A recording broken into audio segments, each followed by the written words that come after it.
Informasi seputar kesehatan herbal alami. Di sini kami akan memberikan informasi seputar kesehatan herbal alami, tentang penyakit batuk yang bercampur dengan bercak darah. Bagaimana cara mengatasi batuk berdarah agar cepat reda? Apakah Anda mempunyai keluhan seperti ini?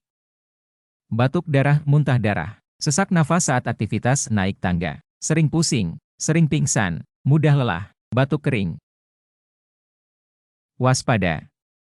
Jika Anda mengalami masalah tersebut, Anda harus berhati-hati karena jika dibiarkan terus-menerus akan menjadi bumerang bagi Anda.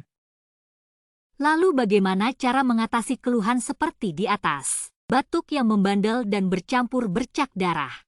Tidak perlu khawatir, di sini kami akan merekomendasikan pengobatan herbal alami terbaik untuk mengatasi keluhan penyakit Anda.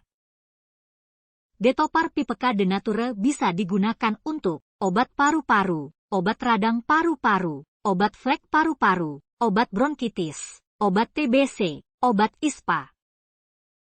Khasiat Detopar dan Pipeka de Nature, membersihkan paru-paru, batuk berlendir, batuk berdahak, detos paru, melancarkan pernafasan, menormal.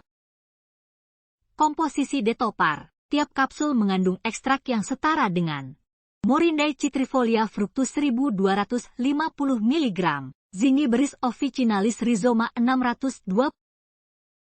Pipeka, tiap kapsul mengandung Piperis crocatum folium ekstrak 500 mg. Jangan biarkan penyakit batuk paru-paru mengganggu aktivitas Anda. Detopar dan Pipeka de Nature salah satu solusi herbal terbaik untuk kesehatan batuk dan paru-paru Anda. Segera hubungi kami sekarang juga untuk berkonsultasi dan cara pemesanan obat herbal de Nature. Kami juga melayani sistem pembayaran transfer antar bank dan sistem COD di 082249471102.